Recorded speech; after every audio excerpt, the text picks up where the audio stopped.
Magnum chocolate and hazelnut prelude. Hazelnut ice cream covered in Belgian chocolate and crunchy pieces of caramelized hazelnut. Take pleasure seriously.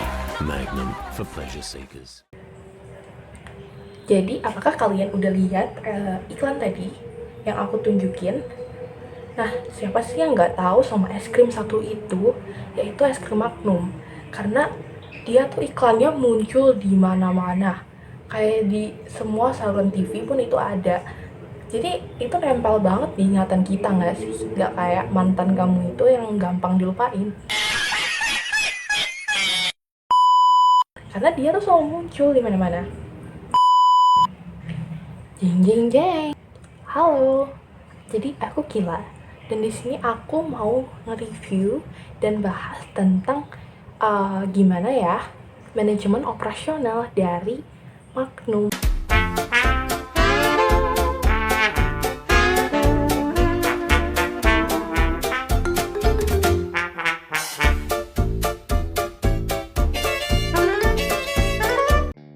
Let's say, bayangin kayak kita habis pulang kuliah panas-panasan, terus abis itu kita juga abis ngerjain akuntansi yang bikin panas kepala. Itu kan udah kayak, aduh nggak bisa, gue harus makan es krim nih, karena itu tuh emang mampu banget buat otak kita tuh bekerja lebih nyaman gitu, lebih tenang. Nah oke, sekarang kita bahas pembahasan utama kita. Sejarah singkat saja, jadi Magnum itu muncul sejak tahun 1989 di Jerman, yang mana mereka meluncurkan pertama kali rasanya itu adalah Magnum Classic. Yang mana produk pertama yang mereka luncurkan sendiri adalah es krim creamy dengan balutan coklat Belgia di atasnya.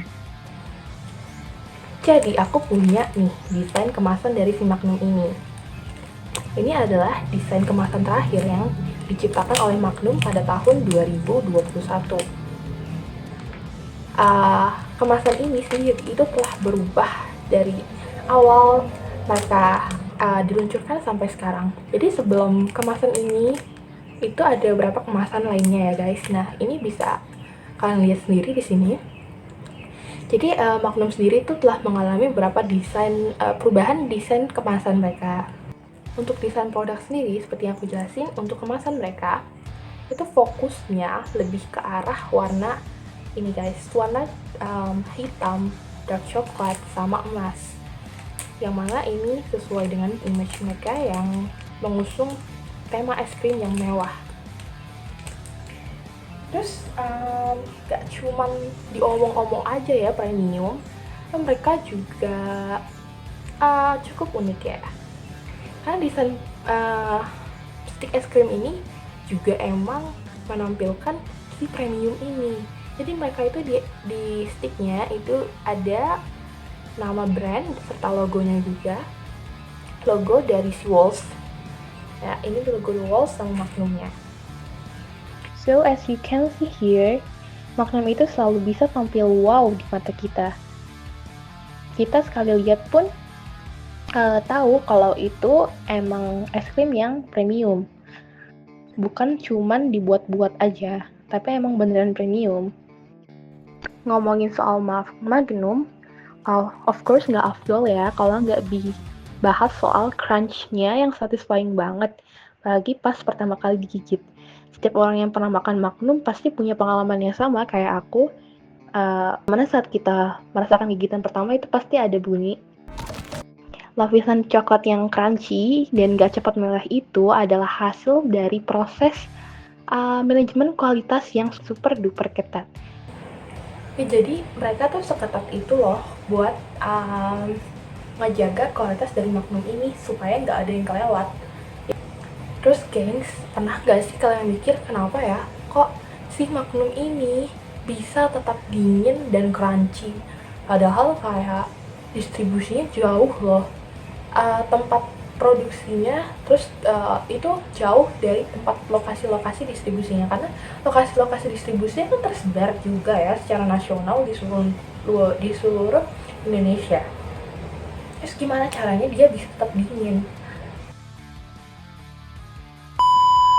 Nah, jadi untuk Magnum sendiri itu tentu saja udah diproduksi dengan teknologi yang canggih, karena ini kan Unilever ya, nggak mungkin kan itu teknologinya masih yang biasa-biasa aja. Udah pasti teknologinya tuh secanggih itu dan semuanya terotomatisasi dengan dan terstruktur. Biasanya setelah diproduksi secara massal dan besar-besaran, itu es krim Magnum ini disimpan di freezer yang gede banget. Itu kayak gudang, bukan gudang sih, pokoknya ya tempat penyimpanan es gitu, yang suhunya bisa mencapai minus 30 derajat Celcius, yang mana mereka ini biasanya menggunakan sistem first in first out. Jadi yang masuk duluan ke dalam freezer itu nanti yang akan dikeluarkan duluan agar kualitasnya tetap terjaga tentunya. Nah guys, jadi ya dapat kalian lihat di sini. Jadi aku dapat contoh kira-kira kurang lebih layout dari apa ya namanya, storage roomnya itu kayak gini. Nah, diibaratkan bagian sininya itu adalah ruang produksinya gitu, yang mana nantinya ada mulai dari pencetakan es krim sampai ke tahap es krim jadi itu di situ. Terus mulai masuk ke area ini tuh area untuk mengangkut produk dari si Magnum ini sendiri.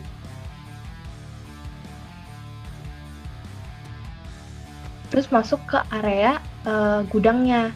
Nah, gudangnya itu dilapisi tentunya dengan bahan-bahan dinding atau dinding-dinding khusus untuk mencegah suhu keluar masuk.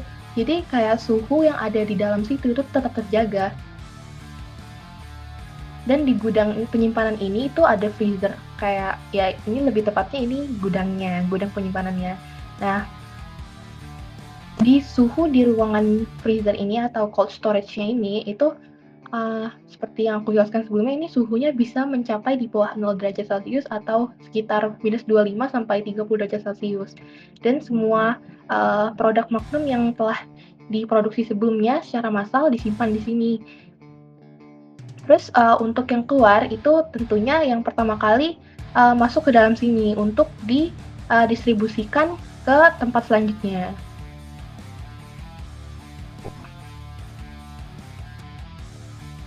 Nah, dari freezer tadi kita akan masuk ke dock area atau area tempat kita mengangkut barang ke truk pendingin. Jadi untuk mendistribusikannya juga kita menggunakan truk khusus yang ada pendinginnya di truk tersebut ya. Jadi nggak ada kayak Magnum itu nggak menggunakan truk asal untuk mendistribusikan produknya. Iya, nggak kayak mantan kamu yang langsung ganti ke hati yang baru gitu, enggak. Jadi kayak semuanya itu ada prosesnya gitu, nggak mungkin langsung keluar gitu aja. Jadi kayak udah dirancang dengan baik sistem pergudangannya sehingga yang pertama masuk itu juga yang pertama keluar. Dan semua proses-prosesnya juga udah terstruktur sehingga kualitas dari si Magnum ini terjaga guys. Oke, jadi emang Unilever tuh sejago itu loh buat manajemen pembuatan si Magnum ini biar bisa nyampe ke konsumen dengan kualitas yang masih premium, biar konsumen itu nggak kecewa gitu dengan kualitas dari si es krim ini. Selanjutnya akan membahas tentang desain tata letak atau layout dari pabrik produksi Magnum sendiri.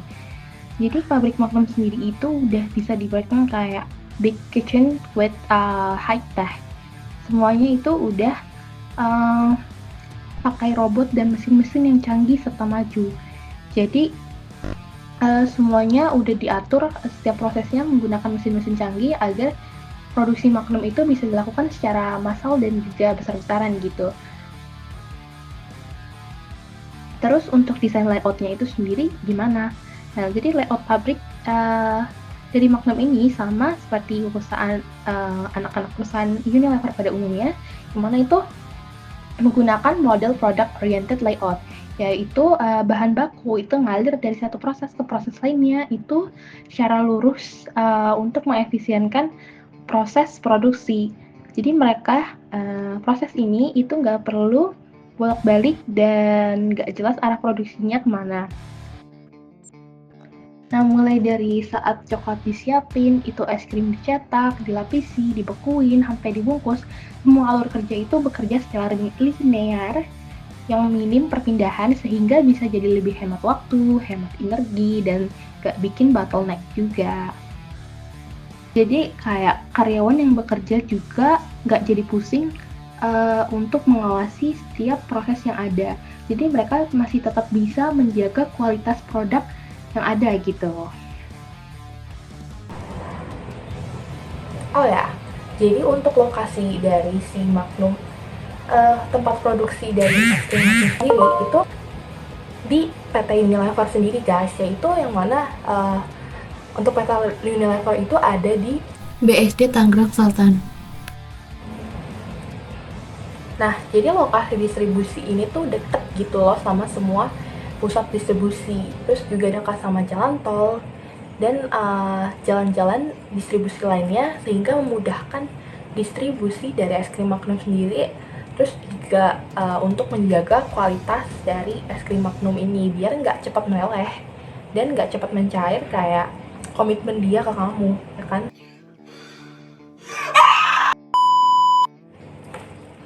Terus juga yang seperti kalian tahu ya, ini kan PT Unilever ya, namanya itu merupakan perusahaan yang besar. Itu udah jelas kayak manajemen pembagian kerjanya dan semacamnya itu udah pasti mereka tuh udah jelas banget sesuai dengan SOP mereka. Jadi kayak nggak mungkin kita tuh punya pekerjaan yang double gitu. Misal kayak di bagian produksi iya, terus jadi admin juga iya, kan kayak itu nggak mungkin banget. Karena perusahaan sebesar Unilever pasti sudah memiliki SOP yang jelas ya guys. Nah oke, selanjutnya hal tak kalah penting lainnya yaitu tentang supply chain management.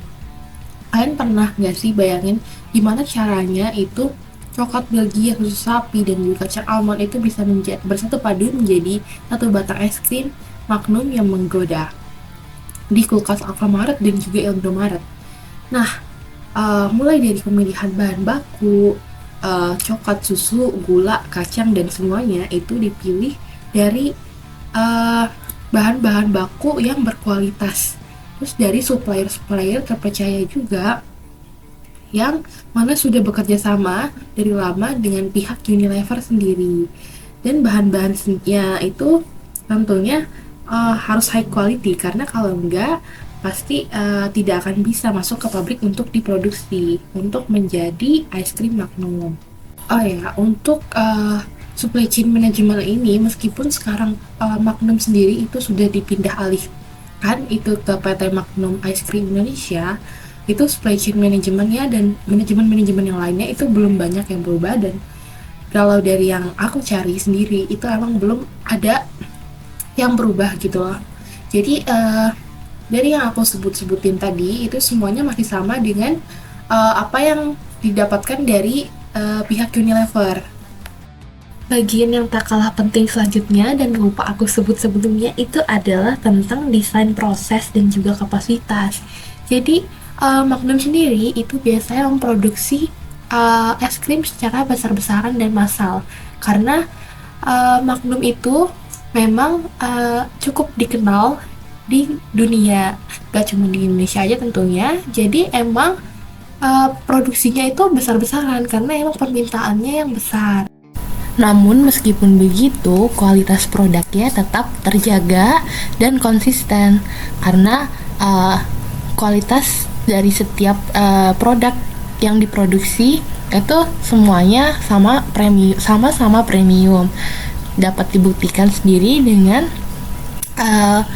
sensasi crunchy dari si lapisan coklatnya itu. Nah, jadi untuk sistem produksi sendiri itu mereka menggunakan sistem produksi just in time untuk menyesuaikan produksi dengan permintaan yang ada. sehingga tidak terlalu banyak produk yang disimpan di cold storage yang nantinya malah akan menyebabkan produk-produk tersebut terbuang. Selanjutnya adalah manajemen kapasitas. Nah, untuk manajemen kapasitas sendiri itu mereka menyesuaikan dengan jadwal pelonjakan dan penurunan permintaan pada pasar. Jadi misalnya kayak pada saat musim panas di mana lonjakan permintaan terjadi, mereka akan meningkatkan bahan baku yang ada untuk mempersiapkan pelonjakan produksi dan produksi yang massal dan besar-besaran juga. Sementara itu saat terjadi penurunan permintaan, misalnya saat bulan Ramadan, mereka akan mengurangi persediaan dan juga produksi yang ada untuk mencegah terjadinya buffering ataupun terlalu banyak produk yang diproduksi gitu. Selain itu pada saat-saat masa penurunan permintaan ini terjadi, biasanya Magnum sendiri itu akan melakukan perawatan pada mesin-mesin mereka agar tidak terjadi downtime saat masa-masa pelonjakan permintaan terjadi. Jadi meskipun memang sudah diakuisisi, manajemen-manajemen yang terkait itu masih sama dengan apa yang didapatkan dari Unilever sebelumnya. Jadi memang sudah dapat disimpulkan ya guys, kalau manajemen operasional dari Magnum sendiri itu bisa disimpulkan sudah berjalan cukup baik, karena mereka mampu menghadirkan es krim berkualitas premium dan juga sesuai citranya yang mewah. Dan yang emang kita butuhin tuh terkadang emang cuman dinginnya coklat dari es krim Magnum guys, bukan dinginnya hati dia. Kajian ribut daripada atribut didudut, moal haredang di sidang dan geus didoping kutuak nyentang. Kumaha Pak Beug?